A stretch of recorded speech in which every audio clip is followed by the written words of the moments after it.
অনেক দিন হয়ে গেছে আমি কোনো রান্নার ভিডিও ছাড়ি না। আজকে ভেবেছি আপনাদের সঙ্গে পাঁঠার মাংস কীভাবে রান্না করব শেয়ার করব। আপনারা দেখতে থাকুন কিভাবে আমি পাঁঠার মাংসটা রান্না করি। আলু, পেঁয়াজ, আদা, রসুন, কাঁচা লঙ্কা এগুলো আমি সব ধুয়ে বেছে নিয়েছি রান্না করার জন্য। আমি এখন পেঁয়াজগুলোকে একটু কুচি করে কেটে নেব। পাঁঠার মাংসটাকে একটু ভালো করে ধুয়ে নিয়েছি, টুকরো টুকরো করে ফেলেছি ছোট ছোট করে।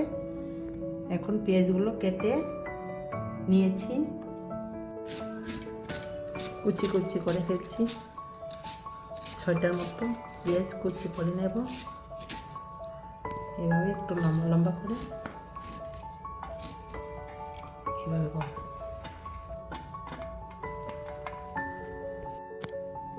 পেঁয়াজগুলো রসুনগুলো কুচি কুচি করে নিয়েছি। এখন বাটার জন্য এখানে আদা, রসুন, পেঁয়াজ, কাঁচা লঙ্কা নিয়েছি। এখন আমি এগুলোকে একসঙ্গে মিক্সিতে পেস্ট করে নেব।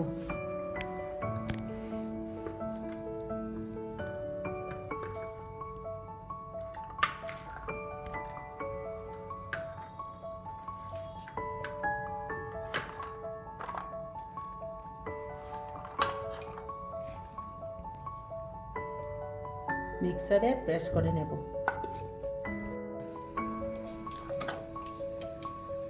আদা, রসুন, পেঁয়াজ এগুলো পেস্ট করে নিয়েছিলাম, এগুলো এখন দিয়ে দিয়েছি।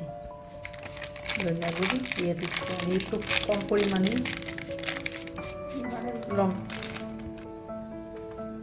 হলুদের গুঁড়ো, জিরের গুঁড়ো, ধনিয়ার গুঁড়ো দিয়ে দিয়েছি। দেখুন পরিমাণ মতো, আপনারা যেই রকম খেতে ভালোবাসেন, অনেকে বেশি মশলা পছন্দ করে, অনেকে কম মশলা পছন্দ করে। আমি একটু কমই মশলা পছন্দ করি, এই জন্য আমি কম পরিমাণ দিয়েছি।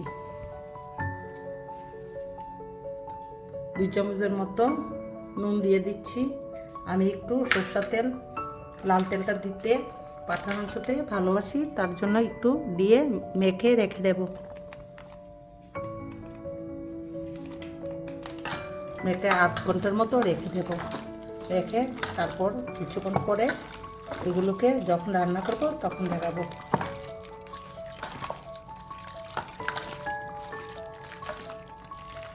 আমি লাল মরিচটা খাই না, আপনারা ইচ্ছে করলে দিতেও পারেন।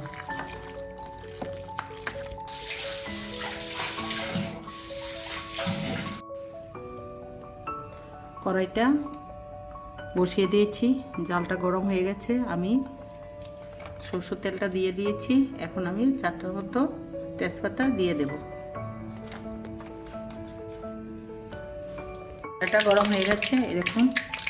এখন আমি পেঁয়াজগুলো দিয়ে দিচ্ছি, রসুনগুলো দিয়ে দিচ্ছি, লাল লাল করে ভেজে নেব।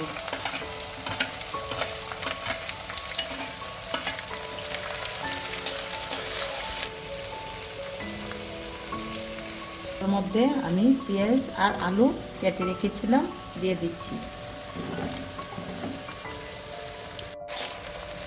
এখন আমি তেজপাতাগুলো কুচিয়ে মাংসের মধ্যে রেখে রান্না করার সময় এগুলো থেকে সেন্ট বেরোবে।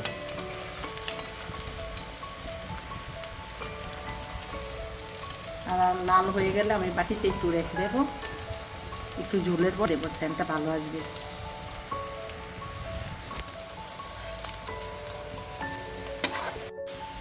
পেঁয়াজগুলো লাল লাল হয়ে গেছে, দেখুন আমি একটু তুলে রেখে দেবো।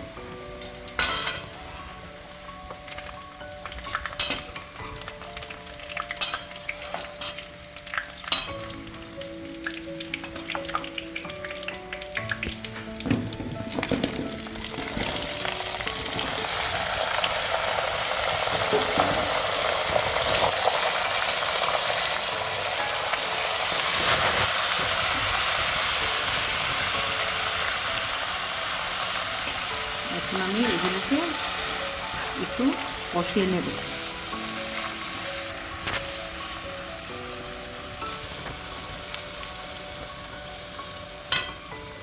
আমি দেখে দিচ্ছি যাতে সিদ্ধটা ভালো করে হয়, দেখে দিলে একটু নরম হয় মাংসটা।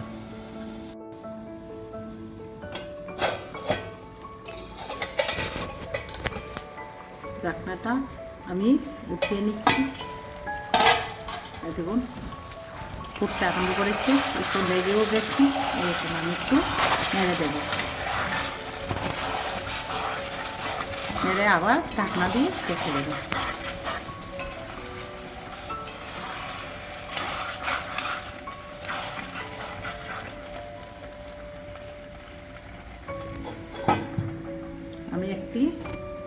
আমি একটি ডেক বসিয়ে দিয়েছি সিদ্ধ করার জন্য, মাংসতে দেব।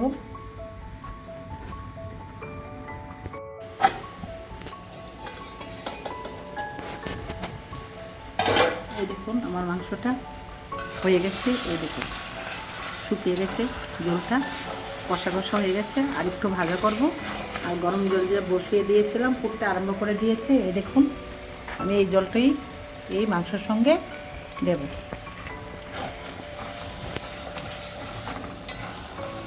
ঢাকনা দেব না, লেগে যাবে।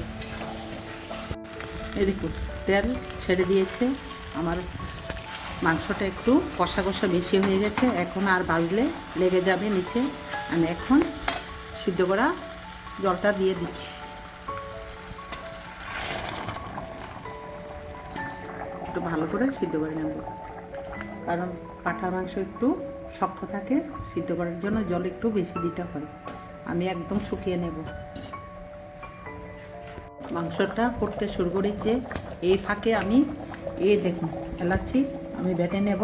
সিদ্ধ হওয়ার ফাঁকে ফাঁকে আমি বেটে নেব।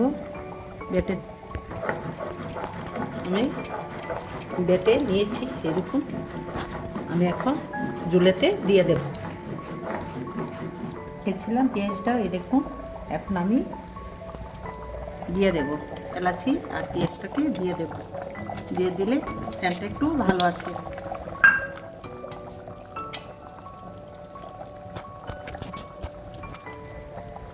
সিদ্ধ হবে 10 মিনিটের মতো, তারপর দেখাবো।